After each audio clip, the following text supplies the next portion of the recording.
Proverbs 31 is a great chapter for husbands and wives to read together. As Ben said in his video, as husbands and wives read this, they'll gain biblical wisdom which will grow their marriages. Verse 20 says, she opens her hands to the poor and reaches out her hands to the needy. 21 says, she is not afraid of snow for her household, for all her household are clothed in scarlet. My friends often comment to me that I am kind and encouraging, and I really appreciate that. But in being completely honest before you, I know me. On the inside, I can be very self-focused, self-centered. I can be a really selfish guy. It seems that somebody said this to me at one point. It seems like I'm always on my mind. Well, they said it about them, but I think it applies to me too. So recently I had a day off, and there were several things that I just wanted to get done. The day started off really great with breakfast with a friend, and from there, I was going to take care of several things that I needed to get done for my family. And then I had some things I just wanted to do for myself. All that seems pretty harmless enough, right? Well, here's where it went bad. So our oldest daughter just came home from college, and she's sort of between her school and her summer job. And so right now she has mornings to sleep in. Well, when she woke up that morning, she sent me a text and shared that she wanted to go with me. I said sure, and so went home to get her. But when I got there, she was just beginning to get her day started. She asked if she could make some breakfast. She wanted to sit down and talk a little bit. And outwardly, I said to her, okay, but on the inside, I was getting all knotted up. Because I had my plans, and she was now stalling me from doing what I wanted to do. But I held it all in, and I picked up my phone, and I texted my wife, and I just had this kind of attitude to my wife. Chrissy texted me back pretty quick with one word, training. And then she proceeded to remind me of the opportunity that I had with my daughter that day and how I could parent her in that moment. You see, I was thinking about me, but Chrissy, she was thinking about somebody else. That idea about thinking of others? Well, that's really the heart of these two verses.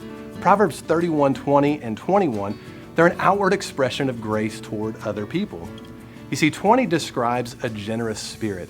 It says again, she opens her hands to the poor and reaches out her hands to the needy. Now, that's pretty self-explanatory, right? She's gracious and she gives to those in need. Specifically in this verse, she's giving to the poor. Now, 21 describes a wife who thinks about and prepares for the needs within her home. Again, it says she is not afraid of snow for her household, for all her household are clothed in scarlet. Now, it might seem odd to you that to prepare her family for the cold, this mom and wife gives them something red to wear. But you see, in Bible times, scarlet dye was very, very expensive. And so scarlet clothing was also very, very expensive, and it was the highest quality clothing you can get.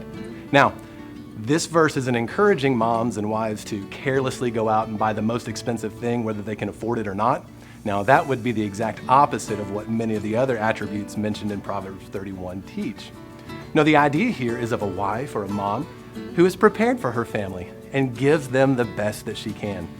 So here are a couple of discussion questions for you. Wives, are you growing in the area of generosity towards others and providing for your family? Are you growing in those areas? And husbands, here's one for you. How can you identify and encourage these attributes of generosity and providing in your wife? Verse 20 says that she extends her hands to the poor and serves those in need. This woman is loving with her actions and generous with her time. One of the biggest points of my family's mission statement is to serve others, to be a light to those around us so others can see Jesus through us. I would consider myself a people person. I love people and I love serving. I would consider myself a people person. I love people and I love serving. It brings me joy, and it's a privilege to have those sweet opportunities to love and serve others. But do I have the same mindset for my husband? Unfortunately, not always. Ladies, if you're like me, where you're a wife, a mom, and work full-time, you can easily get sidetracked with all the things, right? Should this stop me from serving and loving my husband? Absolutely not. I should not take for granted the amazing gift God has given me. My husband Josh should also be my mission field as well as our children. I should be serving him sacrificially and with a joyful heart. He should see Jesus through me with my words and my actions daily. I want our kids to see how a wife should be generous and loving towards her husband.